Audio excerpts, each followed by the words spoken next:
Hi there. So in this video, we're going to continue talking about decimals. So in the last video, we added and subtracted decimals. In this one, we're going to be looking at how you multiply decimals. We open this up, and it says that the first step in multiplying decimals is to multiply as you would multiply whole numbers. So the multiplication part of multiplying decimals is exactly the same. All right, so we're not changing that at all. Step 2 says that we need to place the decimal. So after you multiply, really the only thing you have to do is figure out where to put your decimal. So the way you do that is you're going to this reads the number of decimal places in the product is the same number of decimal places in the factors, all right? So after you multiply, you're going to figure out where your decimal goes by counting the number of decimal places in the factors and then putting the same number of decimal places in the product. All right, so let's try it. So I have these two numbers, 1.159 times, the dot means multiplication, times 0.03. And when I set up my multiplication problem, I'm always going to start with the number that has the most digits and put that on top. It's just easier for me to multiply.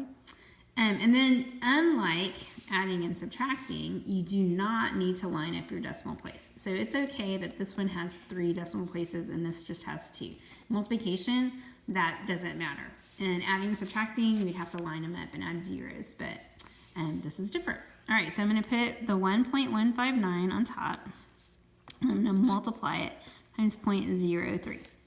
All right, and I left off this 0 at the beginning because it's just a placeholder. It's not going to change how I multiply. All right, so 3 times 9 is 27, so I'm going to carry that 2. 3 times 5 is 15, plus 2 is 17, carry that 1. 3 times 1 is 3, plus 1 is 4. 3 times 1 is 3. All right, so that part is just multiplying. We ignore the decimals and just multiply like we would normally multiply. I don't need to do the 0 because it's not going to change the answer to this problem. All right, so what is different is where I put the decimal now that I've multiplied. All right, and so what I want to do is I'm going to go back to the factors. Those are the numbers I'm multiplying, and count how many decimal places were in each one. So if I start from the 9 and just move over till I get to the decimal, I can see that there's 1, 2, 3 decimal places in that first number. If I do the same thing with the second one, there's 1, 2 decimal places in the second factor. All right, so if I add those up, 3 plus 2, I get 5. That tells me there needs to be 5 decimal places in the product, in the answer. All right, so I'm always going to start from the back and move to the left. So this would be 1, 2, 3, 4, 5 spaces that I need to move.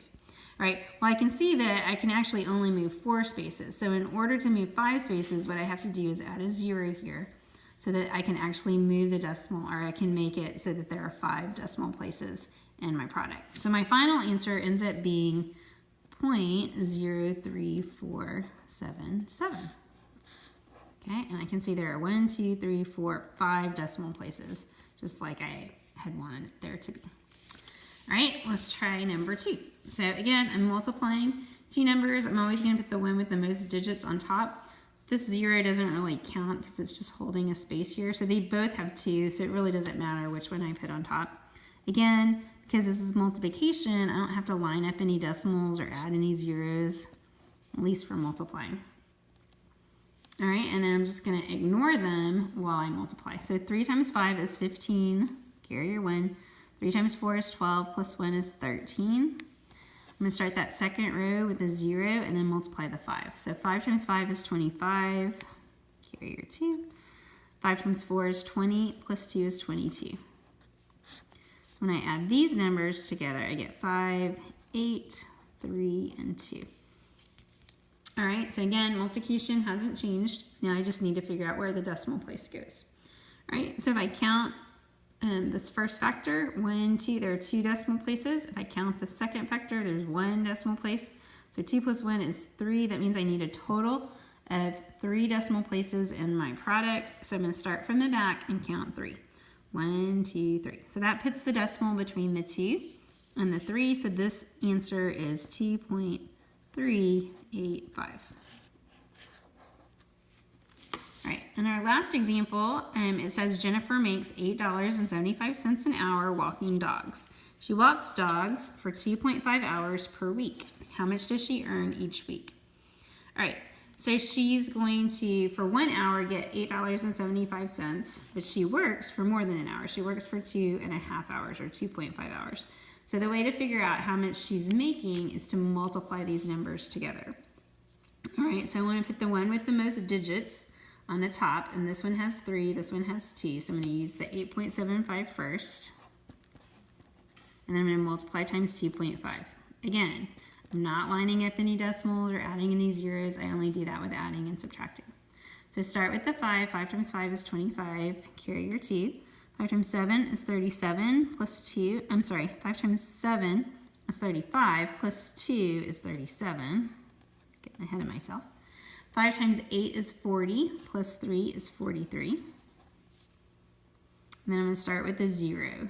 2 times 5 is 10. I'm going to carry the 1. 2 times 7 is 14 plus 1 is 15. Carry a 1. 2 times 8 is 16 plus 1 is 17. All right, I'm going to add these up. 5 plus 0 is 5. 7 plus 0 is 7. 3 plus 5 is 8.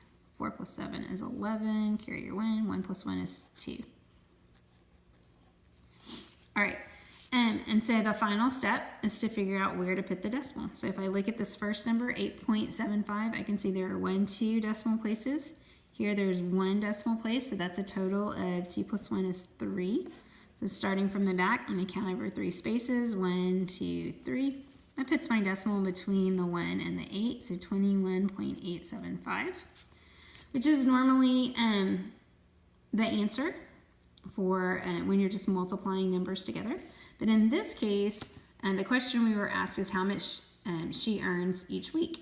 So if I look at this problem, this is really not written in money like I normally would see it, all right? And I would never say $21.875. That doesn't make any sense. Money only goes to the hundredths place, all right? So I need to get rid of this 5, but before I do that, I have to decide if it's going to round the 7 up to 8 or if it should just stay a 7. The way I do that is to look at the number on the right, all right? And since this is 5, if it's 5 or more, then I round the number next to it up 1, all right? So since this is a 5, this is going to round up. So this becomes $21.88. So my final answer, because I had to round it because of the money, because it's a question about money, becomes $21.88. All right, so just to kind of sum up what we did, when we're multiplying decimals, we're going to multiply like we normally would, ignoring the decimal until the very end. All right, and then after we're done multiplying, we're going to figure out where to put the decimal, where to place the decimal, by counting the numbers of decimal places in my factors, adding those up, and then figuring out where that would be in the product. So, and for example, there were 3 here, 2 here, so 5 total. If you need to, you add zeros so that you have the right number of decimal places, but you don't always have to add a 0. All right, I'll see you soon.